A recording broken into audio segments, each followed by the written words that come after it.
Good Wednesday afternoon, guys. My name is Jerry Miller, and welcome to the I Love CVille Show. Thank you kindly for joining us. Super pumped for today's program. Jeff Prillaman and Lee Elberson in the house. Two righteous dudes, man. Two cool guys that are going to help make some sense of a topic that I think is very tangible and real. Something that has been conversation at many dinner tables. I know it has at my house, our neighbors' houses. And I've been kind of keeping my ear to the grindstone with viewership and listenership, and it sounds like this is a topic of conversation not only amongst parents, but amongst educators in multiple school systems in the area. The topic is grading equity, and the topic pertains to Albemarle County Public Schools as they infuse grading equity into the curriculum. It started some in COVID, and it's really proliferated itself this semester across the school system. We'll go over Ken O'Connor's pitch deck, his repair kit for grading, the do's and don'ts to grading equity. We'll give some props to Scott Wagner Integrated Medicine, for being a part of the show. Dr. Wagner has your back. Scott Wagner Integrated Medicine. Tink Fiber Internet is the crazy fast internet that powers the network. Cindy Elberson, the co-chair of the Lee Elberson fan club, is watching in Louisiana. We love you, Cindy. I feel like I know you, even though I've never really met with you or talked with you. You will get a chance to meet her next time she comes to the show. You watch the show. Thank you, Cindy. If you guys want to interact with our guests, just put your comments in the feed, and we will relay them live on air. Judah, let's go with the studio camera first, and let's welcome our guests. Lee, introduce yourself to everybody, my friend. Oh, gosh. Well, I think Jerry was saying this is my 11th time on I Love CVille, which means that Jerry must be a glutton for punishment, listening to me babble for so long. It means I like you. You're my friend. Appreciate it. As everyone knows, I've been in Charlottesville, I think, now for 8 years, and I'm very passionate about Charlottesville community. Two of my main passions are education and entrepreneurship, as evidenced by where I spend my time. In my business, Clayborne Education, and in the Community Investment Collaborative. If there's any time left over, my wife and I are camping. That's pretty much it. There you go. Yeah. Two of this gentleman's main passions are education and entrepreneurship as well. Jeff Prillaman, welcome to the show. Thank you very much. I got into education in '99, taught at Albemarle High School for about 15 or 16 years, been at the county level for a half dozen years, helped create the MESA program at Albemarle High School, and more recently, I've taken a leave of absence to focus on my business. Told Jerry last time we're celebrating 30 years this month. Cavalier, awesome. Yeah, Cavalier sports cards. Sports cards are pretty hot right now, so enjoying life, selling little pieces of cardboard. Congratulations, 30 years. Wow. 13 for this company. How many, Clayborne? Clayborne is celebrating its 13th year. This is its 12th year, so. 30 years, props, dude. That's unbelievable, Jeff. It's been strong. That's amazing. All right, I'm going to get out of your guys' way. You guys are the experts. Jeff, we'll start with you. Grading equity, in particular, the pitch deck that's going around from Ken O'Connor, the repair kit for grading, open-ended question, anywhere you want to go. So, and I'll just start. Most of what Ken has done can be considered good, where we want to not grade learning, but we want to grade the summative assessments. So less grading on formative assessments. So just for our listener, formative assessments are when I, as a student, am learning. Is it homework? Is it practice? Is it maybe a quiz? It's something designed to show me what I need to know and what I need to learn. We sometimes place too much emphasis on those formative assessments. We talked a little bit about that last time. Summative assessments are when a student is sitting down taking a test. So what's the difference? You know, when I say I'm going to grade homework, well, that's where I'm learning material. I don't want to necessarily be grading that because I use that to figure out what I don't know. All too often, and this is something Ken, stresses, we're grading the learning as opposed to grading what I'm supposed to have learned. Lee Elberson. Yeah, I think, Jeff's the expert here, but yeah, just looking back at what I see in the broad spectrum of students that we serve at Clayborne, I think You know, you could make the analogy to, you know, let's say somebody wants to be a professional squash player, Jerry Miller, and you're looking at how he's progressing, and you say, hey, you're going to have these matches every week, and you're going to practice for these matches, and at the end of the season say, hey, you won all your matches, but you actually didn't do perfect because in practice you didn't do as well as some of the other players.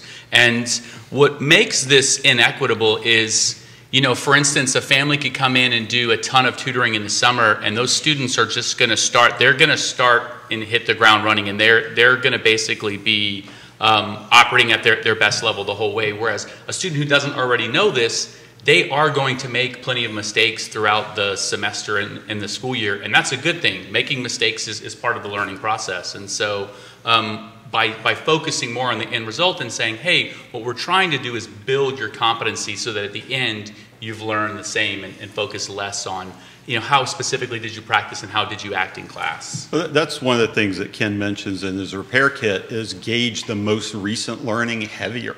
So let's just say I'm taking Spanish, and I come in first semester and I make a 50, and second semester I'm at a 70, third semester I'm at 80.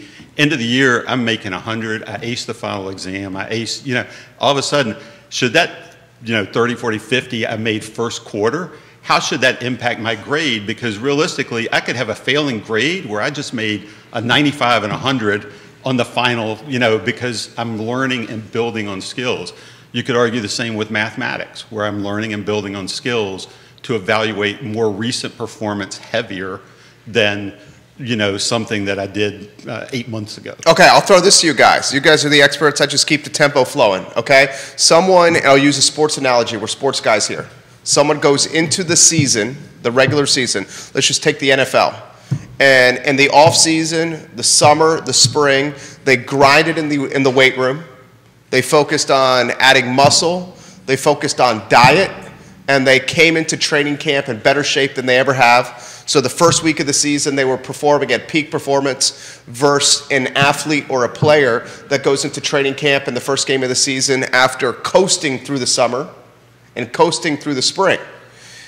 By what you're saying, are you not marginalizing the efforts that someone puts into the summer before the school starts? Because all the effort that they put in the beginning, they're getting results from day one. For someone who didn't put that effort in before school starting, they're not getting the results from day one. I'll get out of the way on that topic. Yeah, Jeff, I know there's a lot to say this. I don't think it's a great analogy, but you know, I coming from somebody who doesn't know anything about sports, I do know that there is a common phrase: nothing matters if you don't win the last game of the season, right?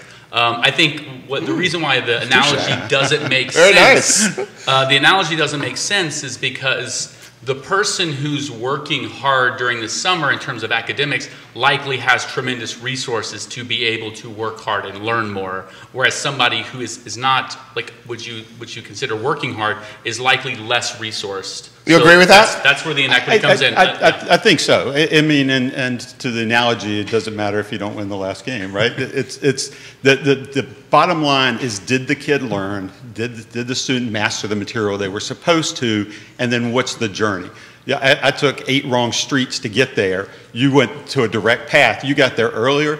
My job as a teacher is that kid that gets there earlier, to give them additional work to prepare them, to give them additional things where they develop critical thinking skills or higher thinking skills, but understanding that this student just took a little longer to get to the final destination than another student. But so one kid gets a 100, the other kid gets a 93, you know, or whatever it is. I mean, I don't know that I want to differentiate when the two do the same at the end of the year, what the journey was. Your friend Darren Peixoto is watching in California. Got the name right this time. I did. Man, massive props to you. Hello, Darren. Rick Randolph is giving you some props. California in the house. Nashville, Tennessee in the house. North Carolina, Pennsylvania, Charlottesville, Crozet, Northern Virginia in the house here. Comments coming in via Twitter, which we will get to in a matter of moments. We're going to cut to the chase, and we have a mom named Leslie who watches our show all the time. Leslie, good afternoon, in Keswick. She says, Jerry, let's get to the point here. Ask your guests about the don'ts on the pitch deck. Don't include student behaviors. Don't include reduced marks on work submitted late. Don't give extra credit or extra points. Don't punish academic dishonesty. These are the don'ts that we all care about as moms. How about Lee to start on that? Yeah, so I think it's important that, I guess that you would call like a pivotal work on this is Joe Feldman's Grading for Equity. He's got a nonprofit organization, has done a lot of speaking engagements, and is really a big proponent of moving this movement forward. And so I think, the behavior in class, sorry, that was one of the don'ts, right? Don't grade on the behavior in class. The reason I struggle with that in school. Yeah. And I was graded on my behavior. Mm-hmm. The problem with that is there's a ton of implicit bias. No fair. Matter how, if you read Daniel Kahneman's Thinking Fast and Slow, you're still going to have tons of implicit bias. There's no way to get rid of them. And so behavior just inherently has a lot of inherent bias, and it depends on, the student's resource depends on how the teacher's feeling that day. And so you want to remove that because, as Jeff said, if the end result is that they are struggling, maybe their behavior, they're acting out because they're not understanding and they're going through all of those missed turns, as Jeff said, and at the end, they've learned more, you want to take out that implicit bias. What were some of the other don'ts? The don'ts, I'm going to read. In fact, why don't I read some of the don'ts, and Jeff, will get you in the mix here. Sure. Here's some of the don'ts from the pitch deck. Don't punish academic dishonesty. That one just blows my mind. Don't consider attendance and grade determination. Don't include group scores and grades. Use only individual achievement evidence. Don't organize information and grading records by assessment methods or simply summarize into a single grade. Don't assign grades using inappropriate or unclear performance standards. Don't assign grades based on student achievement compared to other students. Life does not work that way. Don't rely on evidence gathered using assessments that fail to meet standards of quality. A couple more for you, Jeff, and I'll get out of the way. Don't rely on the mean. Consider other measures of central tendency and use professional judgment. Don't include zeros in grade determination when evidence is missing or as a punishment. And there's a lot of other don'ts, but for the sake of a talk show, let's get Senor Prillaman in the mix here. So is that one of Ken's, don't assign zeros? Those were all from Ken. So how does that conflict with don't assign extra credit? If a kid doesn't do something and I give them a 50, well, that's extra credit at the max. So those two statements would be in conflict with one another, right? So I think zeros can be problematic in corrupting a student's grade, but I think the one right before that, using professional judgment, that's something where, is a kid getting it? I've made deals with students over the years where you don't have to do your homework because you're getting 100 on every test I give.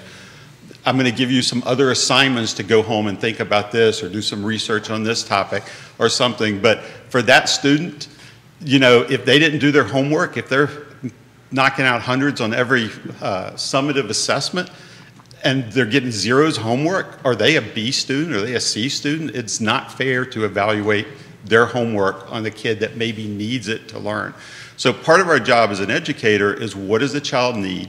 It's one of the reasons we stress building relationships with students. We need to know who our students are as learners, what they need best. You think about things like homework, which tend to be fluff grades. 10 or 15% of your homework is just to build your grade up. But there's the kid who needs homework, who needs that extra practice. There's the kid who doesn't need it. There's the student who probably needs it, but they go home and do it all wrong, and now just reinforce the incorrect way to do it. And then there's the kid who doesn't do it because they're so confused it doesn't make sense to them, And so now all of a sudden, what are we doing to a student when we assign homework / busy work / something that I want critical thinking assignments to go home for homework versus 1 through 59 odd, which is all too often what we end up doing. Lee Elberson. Yeah, so I got a ton to say on it. Sorry, I'm just taking notes on this.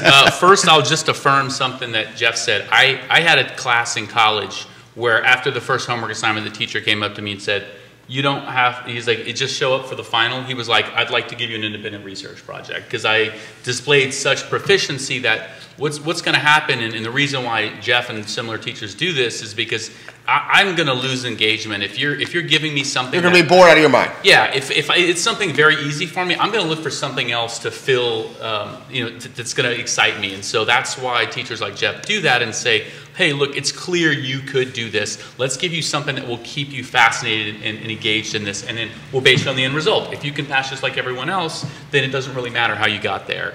I think in thinking about the way the grading is structured, It is kind of interesting when you look at the sort of 0 to 100 range, it is biased towards failing. 2/3 of the grades are failing. The other thing that was mentioned is, does a 0 make sense? You know, I think you could give an example where, let's look at a student who had 2 B's and an F. Jerry, I'll ask you, if you saw a student and he said, hey, he had 3 assignments, there was 2 B's and an F, what grade would you give that student? I'll say that guy is a low C student. Okay, what about you, Jeff? So, and that's what were the B's on? Mm-hmm. And what was the... Let's say they were all they're all the same type of grade, mm-hmm. then that student has demonstrated they understand approximately 2/3 of the material. Yeah. Okay. Yeah, but... So what is that student from a... From grade standpoint, you said a low C, a middle D, something like that. Depends on what those are. Yeah. If those 2 are 2 low B's and that's a 0, you average those out, that kid's going to flunk. Yeah. That kid's going to... So that's part of the problem with that, and we talked about this before the show. 0 to 100 is a pretty arbitrary range, and I think that's what we're trying to get away from, is removing some of the arbitrary nature of selecting, hey, is Jerry is he a 73 student or an 85 student? Like, that sometimes depends on mood. The other thing that's mentioned, and something that you could use to get around the issue we just talked about, is she talks about the mean. It's, should we average grades?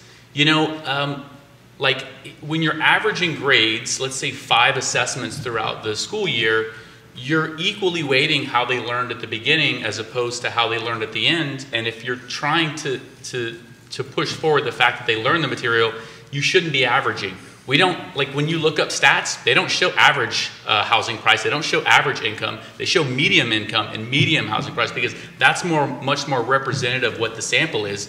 And average is bonkers. You could look at a neighborhood, it takes one $2 million house and it just throws off the average, or one dump that throws off the average as well. So it might make more sense to use maybe the mean or the mode or something like that. Jeff Prillaman. Well, the average Amazon employee makes 6 figures just because Jeff Bezos. So, you know, so average is one of those things.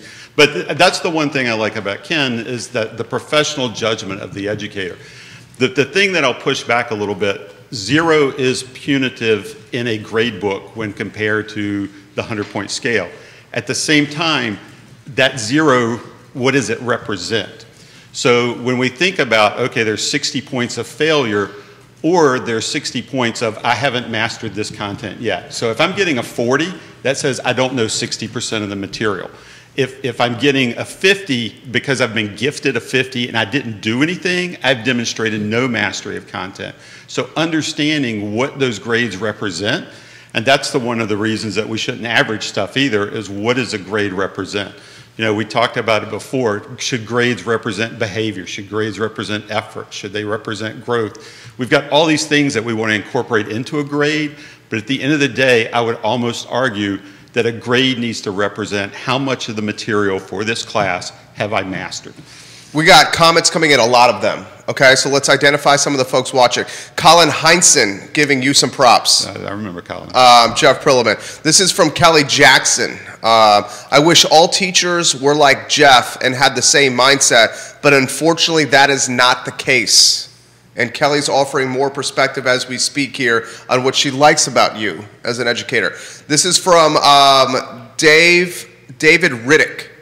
Standard of living is always a function of personal productivity. You cannot avoid this truth. Grades should always reflect quality of performance at that moment. Thoughts on that comment? Want me to read it again? Why don't I read it one more time? Yeah, okay, you read it one more time. Standard of living is always a function of personal productivity. You cannot avoid this truth. Grades should always reflect quality of life performance at that moment. Jeff's got something ready to rock and roll. I'm wrestling. I haven't talked to Dave in a number of years, but you know him? I know him. Okay. He might be out at he was at the Miller School for a while. He was at Albemarle High School for a while. But it's grade at the moment. Okay, yes, because I am taking whatever the assessment is today, that's the grade I earned today. But the problem gets back to the grade that we report is a accumulation of assignments. So the moment is actually a 9-week moment, or a semester moment or a year moment. So the grade I get today, though, is the grade I get today. But then how do we meld that grade with the other assignments that I've done is the question that I would have. I don't know where you were going with that. Lee Elberson. Yeah, I think, well, I took it a different way, but I think just to affirm what Jeff is saying, the extreme example is what my professor did and what Jeff did once, is just to say, look, show up to the final and prove that you know all the material the same as everybody else, and then that way you could defend the grade that you give that student. And then that is at the end of the semester, after they've accumulated all of the knowledge and learned all of the lessons, do they have competency in that subject? I think that's the point of education, is proving competency after they've learned all the materials. If you weight things at the very beginning the same or near the same as towards the end, you're not doing that. You're judging the process. And I think the other thing he said, the way I took it, is your standards of living. I think a big thing in considering grade equity is, this is a small step to trying to make things more equitable in the socioeconomic spectrum, but this isn't going to make them equitable. It's always going to depend on resources. Families with resources are always going to do better. And what we're trying to do is to make sure that we can remove some of those barriers. And I think that's going back to our initial example. Families with resources, the students are likely going to come in more prepared. Many kids, especially in high school that we work with, they do summer tutoring and summer projects and summer camps that are built on education. And so, it's one-parent households versus two-parent households a lot of times, because you can tag team a kid to make sure they did their homework, versus mom is working an evening job, or, the kid who has to keep their siblings or whatever in the evening. It's amazing to me that some kids can come to school prepared to learn every day when you realize what goes on at home in their lives and what they have to do. I mean, they're adults at 12 and 13 years old because of their level of responsibility. And I need to find the slope of this line. Okay, that means absolutely nothing to me. Yeah. I'm trying to make sure we put food on the table tonight. Well, who cares about the slope of a line? Right. Okay, so I'll throw this to you guys. And Katie Pearl, we're going to mention your comment here and weave it into something that's come up on this network in the past. The value proposition of a private school education has never been greater. We saw that during COVID as students, and Lee, we've talked about this before, as students were able to learn in person at private schools during COVID. Students that attended public schools had a virtual learning environment. There is no secret the private schools in this area have waiting lists for days to get into their schools. And if you don't sign up early, you're probably not going to get in. Those are facts. Katie Pearl, a mom, I think, of 3. The gap will continue to grow. Private schools have never been more worth it, in my opinion. That is 100% the road we are taking as a family. Valprop and private schools versus public schools. Jeff Prillaman, I can already tell you have a lot to say on this, and this is it fair to say, a touchy subject here? So first of all, I think Albemarle County is great. I think kids, because we're in it, we don't necessarily realize how good it is compared to some other school divisions. The amount of AP offerings that we have for our kids that really want to go to school, Albemarle County is awesome. There are so many course offerings. There's so many exceptional teachers. We have in Albemarle County, there's a huge number of teachers with doctors and masters that are teaching. Now, with that said, we talked about. I saw one of your comments about grade inflation. I think private schools engage a little bit in grade inflation. Just because if I'm was that on LinkedIn? What's that? No, I put it up in one of the Google resources. Drive. Yeah, okay. It's definitely worse in independent schools. Yeah, but I think our private schools in the area are great too. We saw. You're hedging a little bit here, Jeff. Well, I am. I would literally go through and rank them just because of experience in Mesa, where we had kids coming from all the private schools in the area, and we sort of found out which ones did a better job around math and science. And so that's just something where sometimes in smaller private schools where you get the same teacher multiple years, if you have a good teacher, you're going to be way ahead of the game. If you have a teacher maybe not quite as good, you're having a student that's falling behind 10% a year, even though they're getting good grades. Lee? Yeah, I mean, I think nationwide, and I think when we were on last year in April, I said private schools are going to have waiting lists. And you were right. A mile long. You were right. Yeah, I think what Jeff is saying is important to recognize. The value proposition for independent schools is never been higher nationwide. Now, certainly places like Louisiana, when I went to visit, where the school systems are right all the way at the bottom, the value proposition is higher because independent schools have a certain amount of standardization because of the funds that they raise. But Albemarle County Schools is ranked, I just looked it up, 38 out of 320 schools in Virginia and 1,037 out of 18,000 nationwide. So it is very high up there. So what Jeff is saying is that gap is Good lower. Stats right there. But it still doesn't mean that going to an independent school is likely to yield better results if you have the resources. Sandra Bird leaves this comment: excellent change if enacted. Too much emphasis on grades that has ruined learning in schools. Lauren Orleans: this sounds like what they should have been doing all along. Schools should be about learning, not grades, which are poor measures of learning and aptitude. Thoughts on those comments, Jeff Prillaman? So 100% right. You know, it's when we talk about developing students, we want students that can think critically, that can problem solve, and all too often grades get in the way of that because you have kids. Lee mentioned failure earlier. Kids that are afraid to fail never push, never challenge themselves, and grades hinder that performance.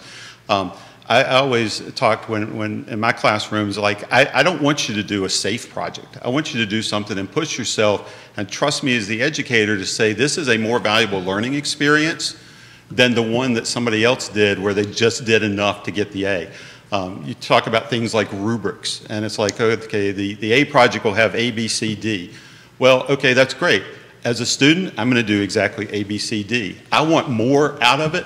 And so there would be often times where my top level on a rubric would almost be undefined because I want you to push and challenge yourself and do something above and beyond. These are the minimum expectations, but I want you to push and challenge yourself. So I think the comment around grades can hinder learning is something that we're trying to get away from in Albemarle County. Lee?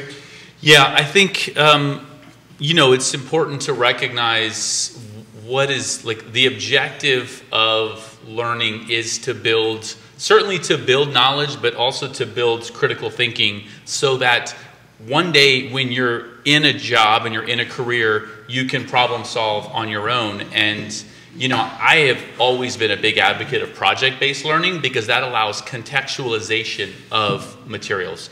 I can't, at least 2 or 3 times a week, I'll have a student, I'll be either working with them or we'll be sitting in the waiting room and they'll say, why do I need trigonometry? And I'll say, what do you plan on doing? And they're like, you know, I plan to go into, you know, I want to be in social media and marketing. And I think you're likely not ever going to use trigonometry. So the goal of you doing it now is to see if you can think critically about solving this abstract problem, and you are going to be faced with abstract problems. And so I think trying to stay focused on what we're trying to do, which is to build those critical thinking skills. And if it's just a rubric, then, you know, students, a certain subset of students are only going to go through that rubric to get a good grade. My favorite thing of having Lee on the show is a lot of the comparisons are reference to hobbies of mine in life, which I appreciate that. He makes it very real, and it keeps me on my toes here. So we have a ton of comments coming in. Jeff, did you want something? It's just the when am I ever going to use that? The correct answer as a teacher is whenever you want to.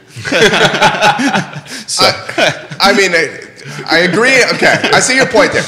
Eric Lee Hahn, we're going to get to your comments. Anne Marie, we're going to get to your comments here.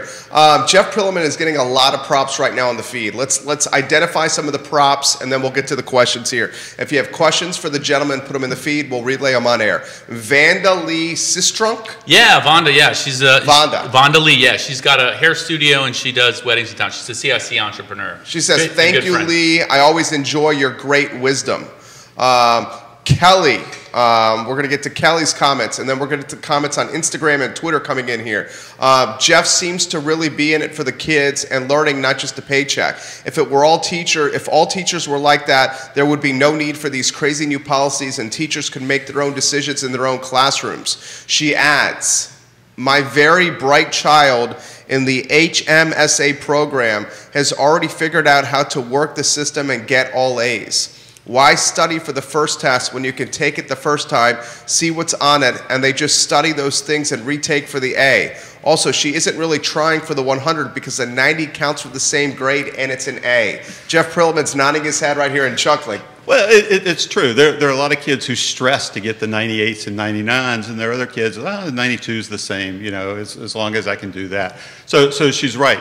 That's something that I don't remember hearing from Ken's fix, though, is test corrections and being able to retake a test that I've done poorly on. And that's something that is another stickler for a lot of teachers. You know, oh, I gave a test, you made a 72, that's your grade. You've got another teacher, you made a 72, I'll allow you to retake it, and then I'll average your two grades together. You've got other teachers that will take that second grade, and it replaces the 72. And there's no consistency across Albemarle County for that. So you're an 8th grade student at Henley, I'm an 8th grade student at Burley, we're both in Algebra 1. What is happening in that grade process so that we're evaluated fairly to get into programs in high school? You're in high school and you're doing that. Now all of a sudden I'm applying to college, you made an A, I made a B, because we had a teacher that allowed test corrections or didn't. So standardizing and having some uniformity in grading, I think is very important. Now, that takes an individual element out of it, that we talked about, that professional judgment, but just that starting point maybe is where we want to be in common. Lee Elberson. Yeah, I mean, I think there's a couple things. One is, I wonder if the personalization of working with a student, being able to make that judgment, I wonder if the end result for a student is they're trying to get into college, does that come out more in a letter of recommendation or something like that, where those are the elements, and we try as much as we can to hold as many things constant in the grading process as possible.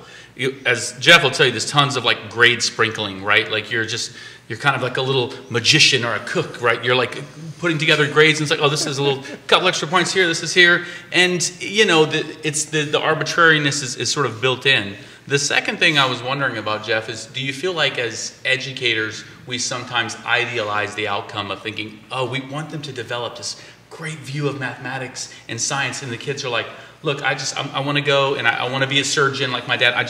This is all I want out of this process. I don't want to get what you're giving me. Do you think that happens? I do. I think there are kids that take classes just because they're going to help me get into college, and I have no interest. And my daughter was a classic example, and she'll be angry. 100% that happens. But it's like, Dad, I just took my last math class ever, you know, and it's like, you know, she got her score on the AP exam, and she's so happy, I'm never going to take math again. Props to her. It is, and she went all the way through BC Calculus, I mean, really high-level student, and it's like, as a science guy, I mean, his dad just hangs his head, you know, it's like, okay, this just stabbed me, but there are students who understand the game that has to be played. There are students who understand I need to take AP Chemistry over, you know, AP Sociology or something like that, because one, I'm going to this school or that school, and you probably see a lot of it because you're advising kids at a different level, but there are tons of games out there that students are playing to maximize their opportunities down the road. Grading retesting is one of those, you know. But if you're a teacher who believes that a test can be a learning experience, then yes, I should give retest. That's one of those where I struggle with, because there's so many teachers who will give timed 90-minute test, and that's it. It's a one-shot deal. There are other teachers that you know, like, I really want you to know this material because we're building on it for mathematics. I want you to go home and do this assignment and do it extra. So that's another piece, is when is that grade the final, this is what I have to return in and this is what I have to report. But yeah, I struggle with that one too. Lee Elberson, response?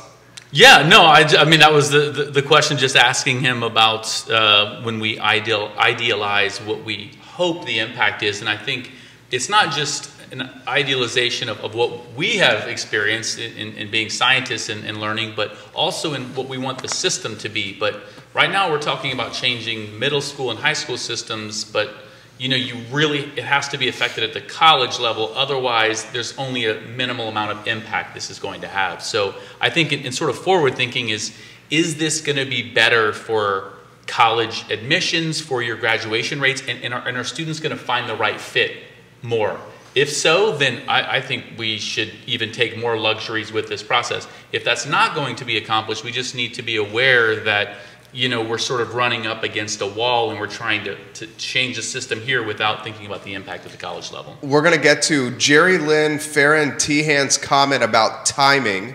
And that timing comment's been echoed by Chris Spofford of doing this coming out of a pandemic. Both parents thinking timing was not great with that decision making. We're going to get to Darren, your buddy in California's comment. Eric Lee Hahn has okay, so we have a ton of comments here that we got to get to. Okay, all right. Let me just cut to the chase. We've got a ton of comments that we got to get to. So Jeff, a parent came, and Jeff, for the sake of your children, he's got a senior and sophomore at Charlottesville High School. He came, and we talked outside the studio this morning. He knew the education show was today, and he wanted us to talk this topic. 86% of Charlottesville high school students are gifted. 86%? That seems like an outlandish percentage. That's the everybody gets a trophy. Yeah, what the hell is that? Excuse my language. Other stats, 50%, as of 2 years ago, 50% of all high school students got an A. So grade inflation stats, 1990 average GPA was 2.7. Last year was 3.4. How can 86% of students at CHS be gifted? Does anyone want to tackle that topic right there? I mean, the process by which identification is made is obviously broken.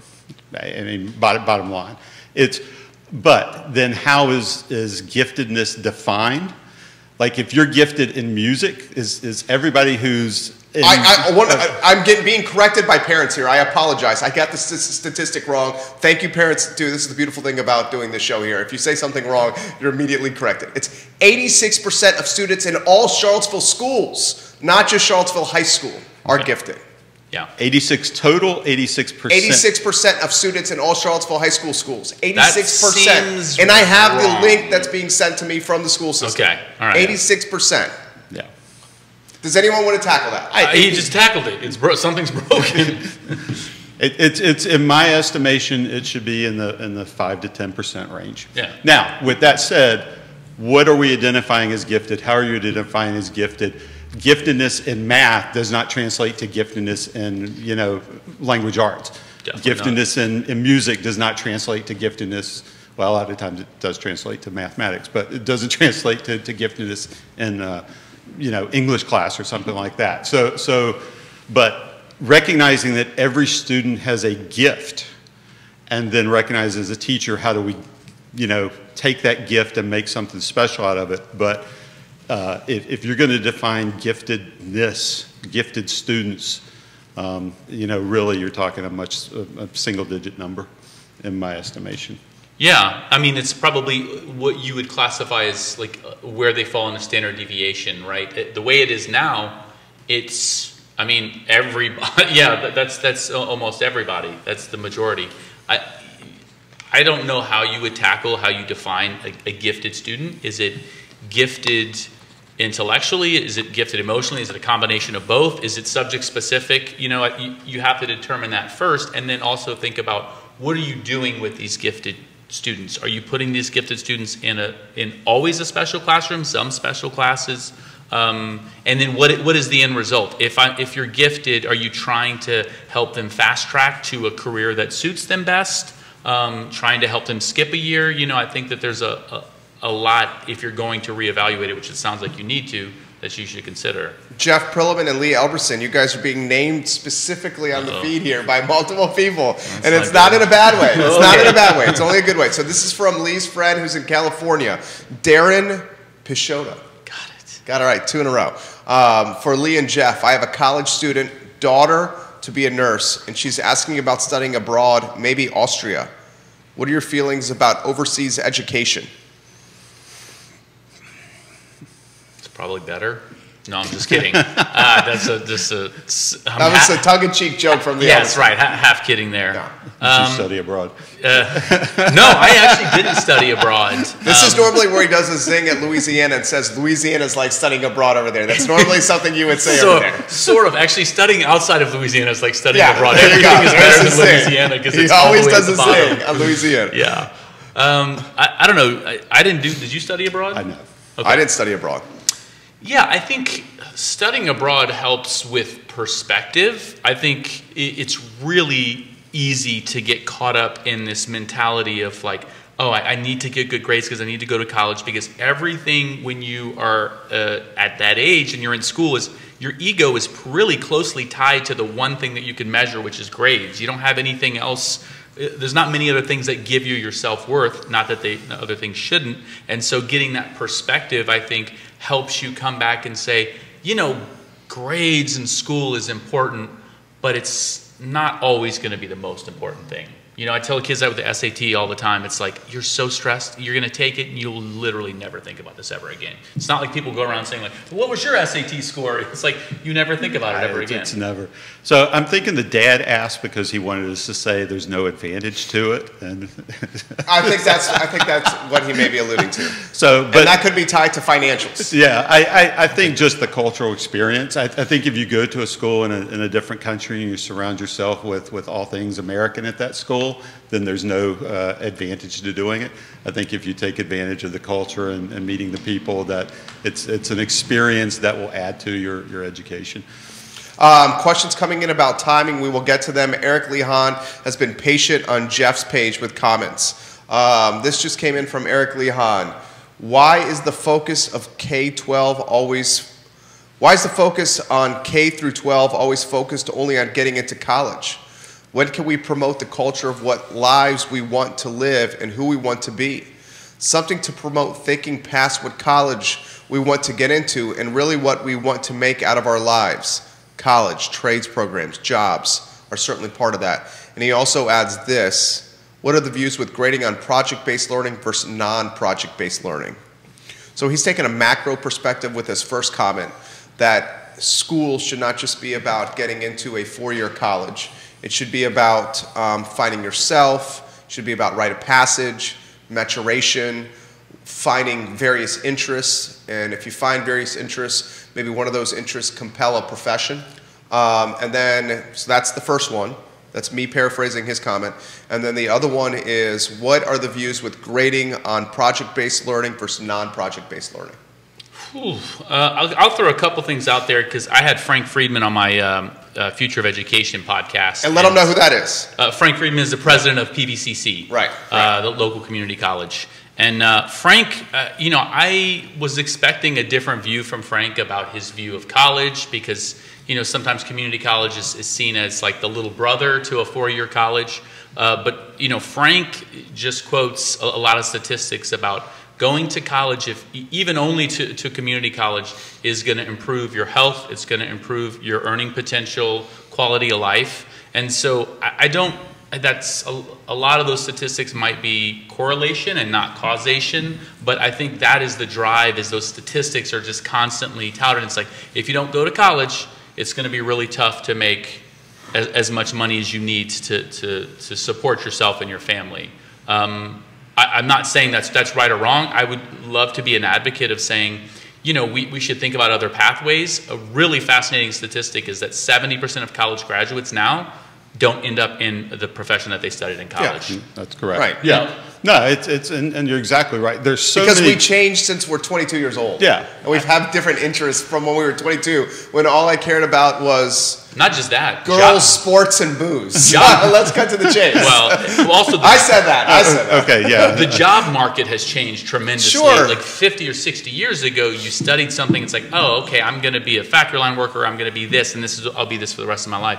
That's not the way the job market works anymore. When I started college, we were using punch cards to code, you know, and yeah, so it's every 5 years, every 7 years, the world changes so fast that the jobs, this is why we need to stress critical thinking more. And then Eric mentioned project-based learning, because the job that you're going into now is different 7 years from now, and is different 7 years from now. People are changing careers, and your ability to flex, and we talk about giftedness, your ability to look at something and how can I see myself in that new role, in that new profession, because this just changed all the engine. The fact that people can make a living through social media now, like would we have even thought, oh, hey, you can just play video games for a living and, you know, monetize it on YouTube. And host talk shows on Facebook. Good host talk shows on Facebook for a living. But it's like recognizing that, you know, you don't need to go to college. There are plenty of successful people that don't. The trade profession right now needs people. Is it what's his name, Mike Rowe or whatever? Yeah. Just constantly talking about dirty jobs. I mean, it's so powerful. And then, you know, this is something that Albemarle is looking at. They're looking at the Virginia Department of Education's the potential career fields, and they're talking about opening multiple, I would call them academies, but learning communities around those 16, 17 career clusters. So not just math and STEM, not just health and medicine, but the trades. But some of the trades. KTAC is an incredible school. Yeah. And all too often, we put up barriers for kids to not be able to go there, but they do an amazing job getting kids ready for the workforce. And the those internship. Those are societal stigmas. Oh my gosh, it is. It truly is. And the internships that they put their students in while they're there at KTAC, so they're out there earning, you know, some decent pay. For sure. And you know, so KTAC is an option that we should be promoting to a lot more kids that, you know, hey, do you do this, or you want to do this, or you want to do this? KTAC to me could be a much bigger program and have a much higher attendance at that building than they do. I'll throw this and get out of your way, Lee, here. I had a plumber come to our house on Saturday. I want anybody to consider this. Consider how difficult it is right now to get an electrician, a plumber, or one of the tradespeoples to come to your house for a job. That's how busy they are. And I was fortunate to get one to come to our house on Saturday. I cut him a check for $160. He was on site for just over an hour. Self-employed, sole proprietor, just himself. Parts were very few of that $160. That puts in perspective some earning potential and a very small sample size right there, but still puts it in perspective. Elberson, anywhere you want to go here? Yeah, I think you have two pretty big hurdles to cover there. One is institutional momentum. Four-year colleges are not going anywhere. They are massive money-making businesses. What UVA's budget is, was it 1 point something billion? You know, there's a ton of revenue behind that, and so those organizations, you know, when they're that old and they have that much history, they don't change quickly. You know, those are big, massive container ships. That's going to take decades to change those. So those are still going to be trying to move students through. And I think the second part is probably us as human beings. There's still this class structure. Think about how many times you've been asked the question, hey, where did you go to college? Right? That's a way to class people. Where did you go to college? What do you do? Right? What those questions do is they class people. So I think as a society, we need to sort of change those and think about what inspires you, Jeff? What makes you happy, right? Like that's such a better question. Get somebody excited. Who cares where you went to college? We're trying to figure out what you're passionate about. So I think those are two roadblocks I see to trying to help students go directly to the workforce high school. Comments coming in. Anne-Marie's been very patient here. Anne-Marie, we appreciate your patience. Hi, Jeff! Exclamation points. Just excited to see Jeff on here. How do you politely tell your child's 8th grade math teacher that she is not challenging him? How can you suggest better teaching methods and technology? What resources would you suggest? I've pushed open middle with no luck. So I mean, the easiest way is to open up a dialogue, I guess, and to just tell your teacher. But the problem is, I think teachers right now are so overstressed because of COVID that it's hard for me to give students extra that I'm going to, you know, hold them accountable for. So that could be part of it. But I think you just want to ask your teacher constantly. My child gets this material, And then make sure that's the case. You know, it's something where mom thinks the child is getting it, the teacher might be seeing something else. You know, that have that honest conversation about why do you feel your child is getting it, why do you feel your child needs more, and then work with that teacher. And then there's, I guess your child would also be gifted because they're probably 86% of the school.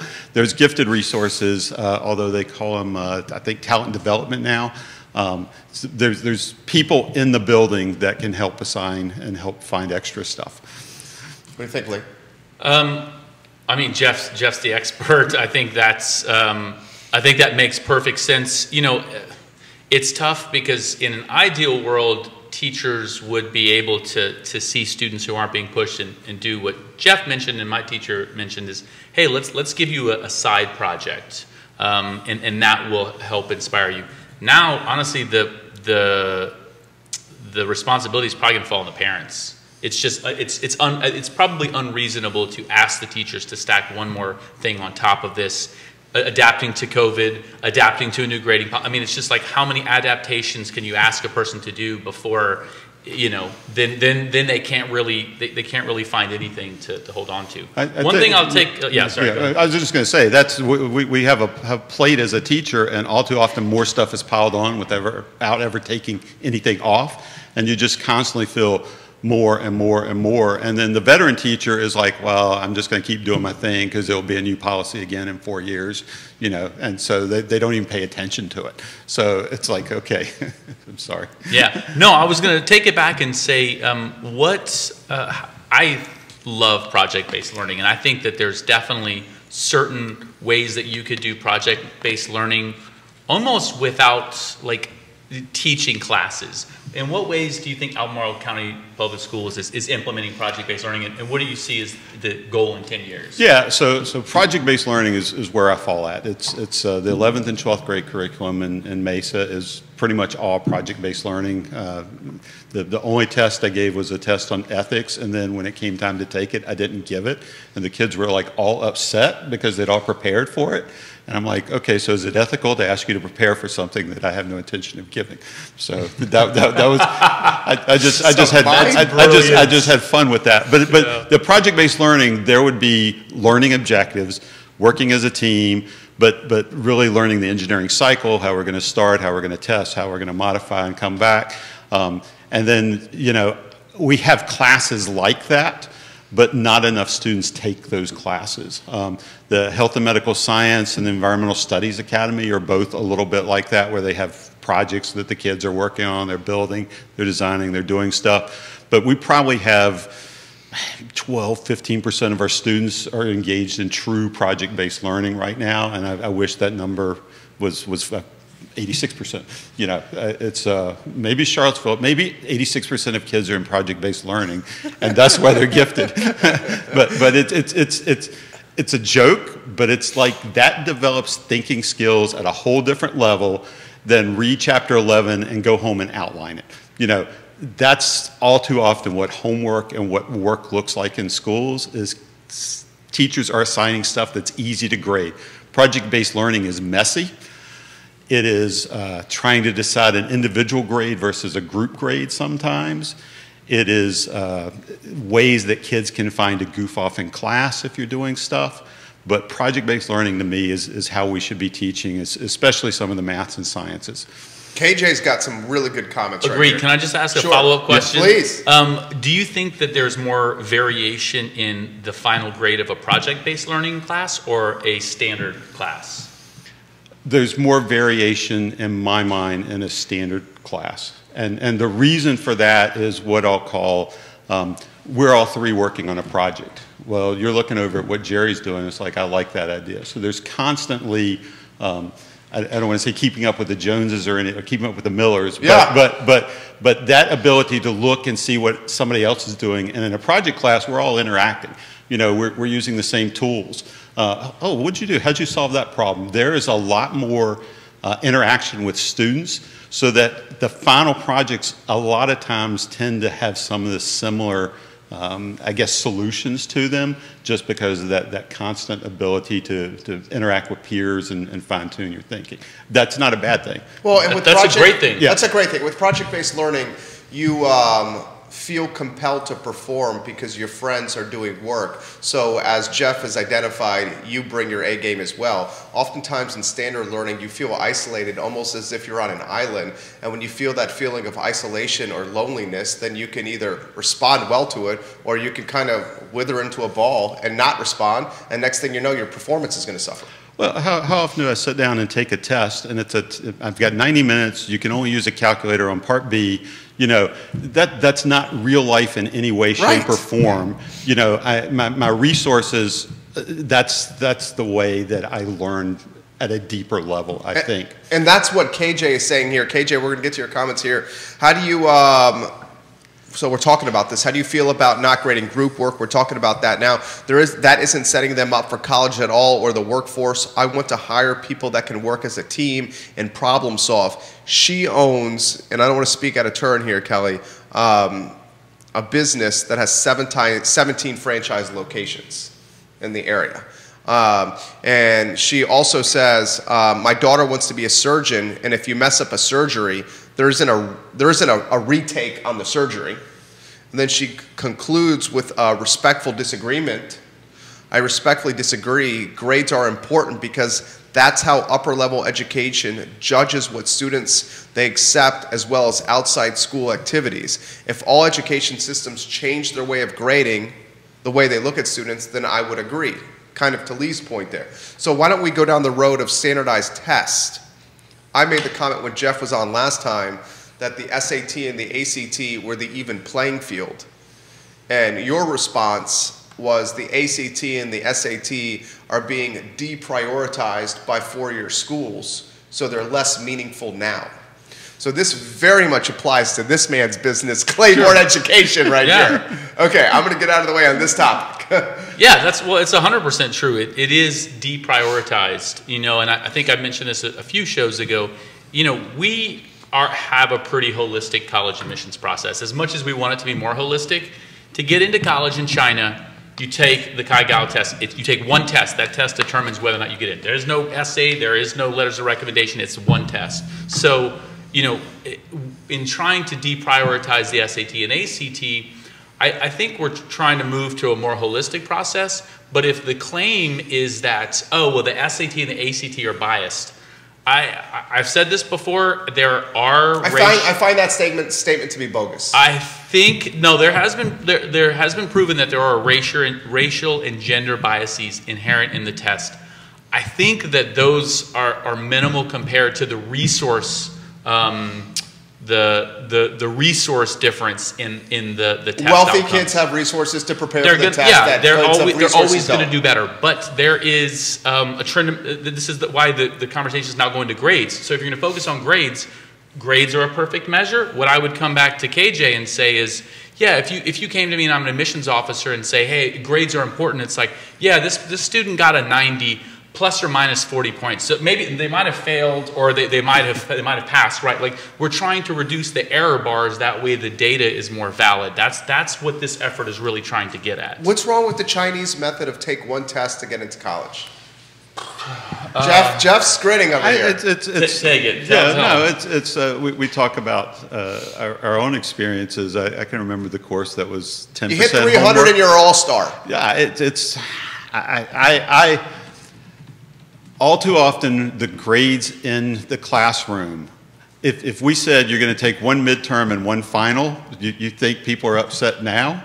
That would be because now all of a sudden I can't do that as a student because I haven't been prepared for it. So now all of a sudden I get homework, just effort, that counts for 10% of your grade, and you do this, and that's 20%, and you know, but I would love to just give one. I mean, from a grading standpoint, what teacher didn't love that? One standardized test. Yeah. But yeah, you're not. You've just gotten away from. This would be good for Clayborne. Yeah, but I'm not on the show to try to promote Clayborne for that way. Okay.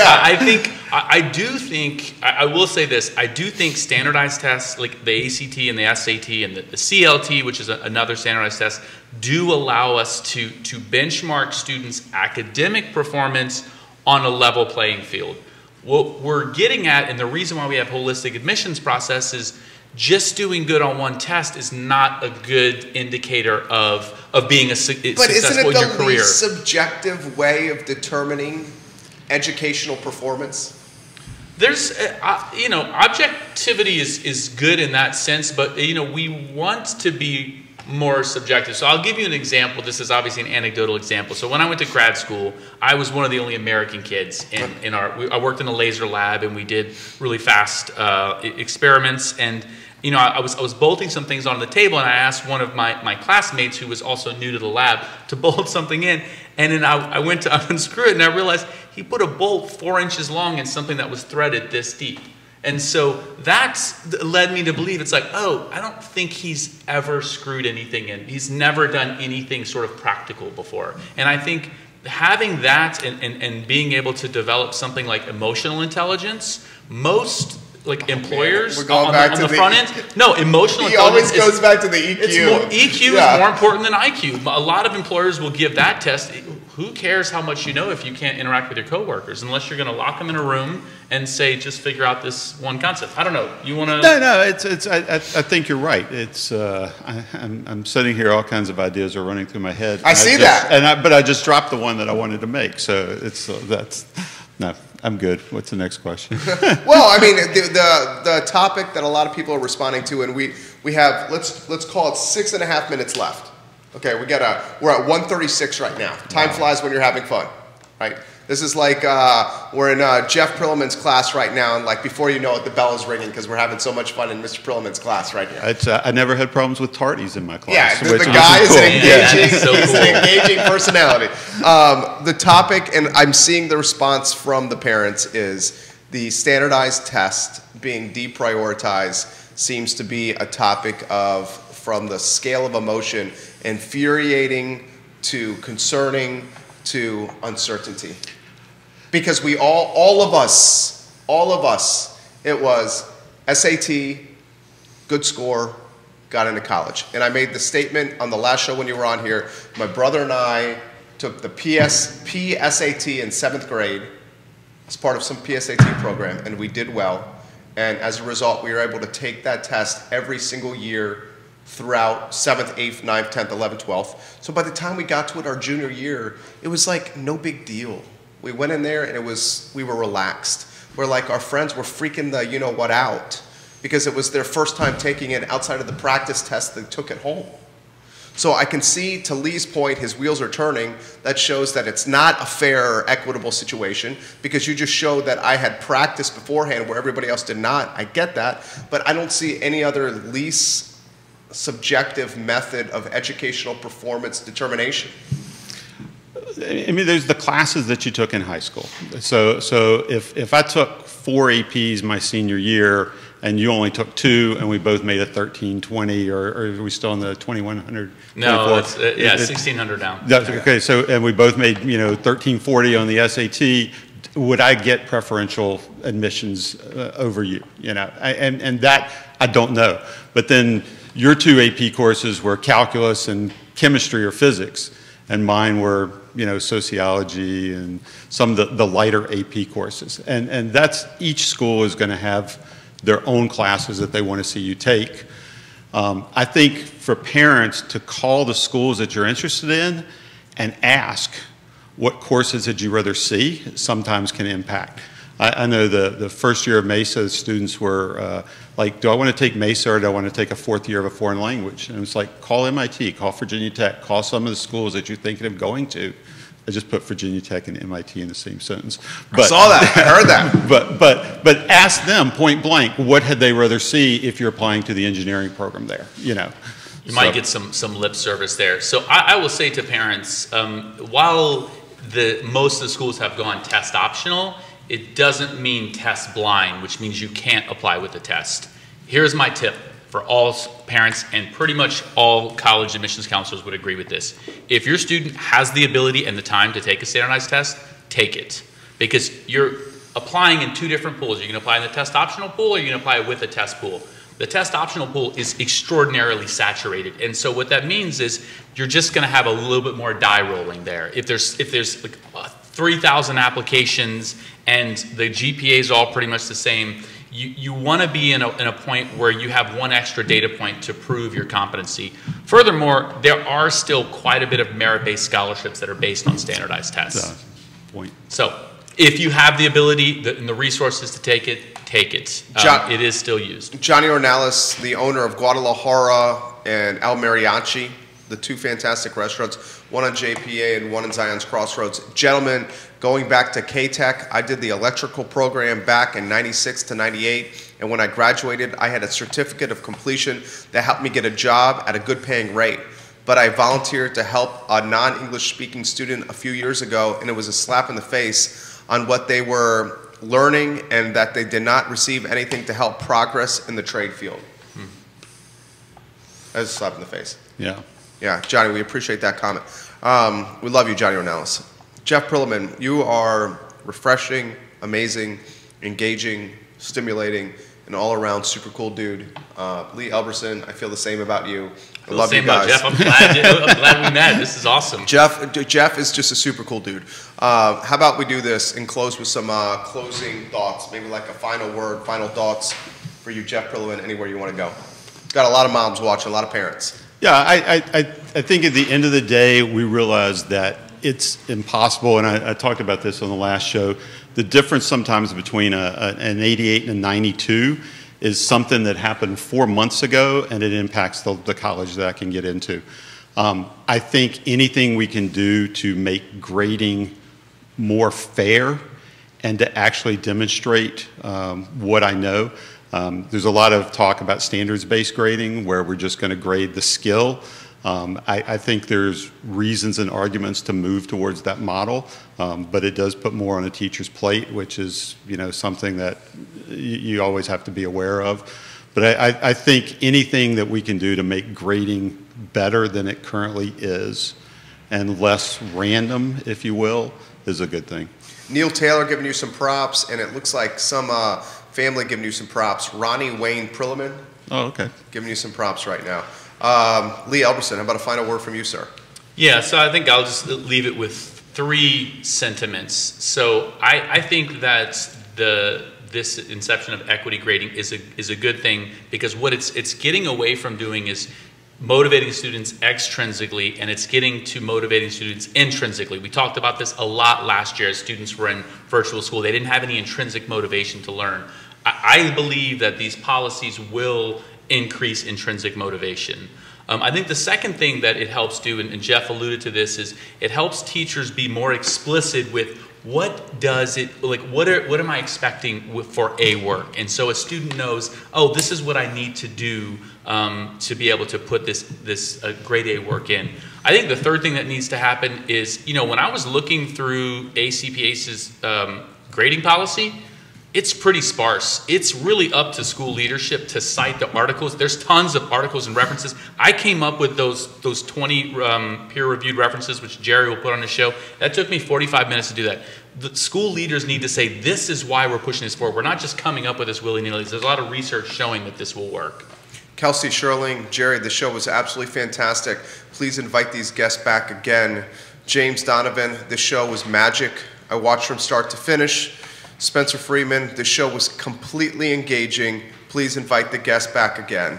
More comments like this. Jeff and Lee, thank you kindly for joining us. You guys are awesome. Thanks for having us, man. People. Thank you. Seriously. Yeah. Judah Wickower is our fantastic director. This is the I Love CVille Show. Friday, we have the former mayor of Scottsville, Nancy Gill, on the program to talk about some challenges and some tribulations and some trials in southern Albemarle County. Tomorrow, I'm back on air to talk a little Virginia football and basketball, and also a proposed 400-plus unit development in Ivy, Virginia that's got many in the Meriwether School District up in arms. And if you know the Meriwether School District and the Western Albemarle School District, you can imagine how a proposed 490 unit development is going to drive some people so crazy right there. That topic on the I Love CVille show tomorrow. You guys have a good afternoon and take care. Dudes, you guys are awesome. Dude. Man, we crushed that. That was awesome. Fun.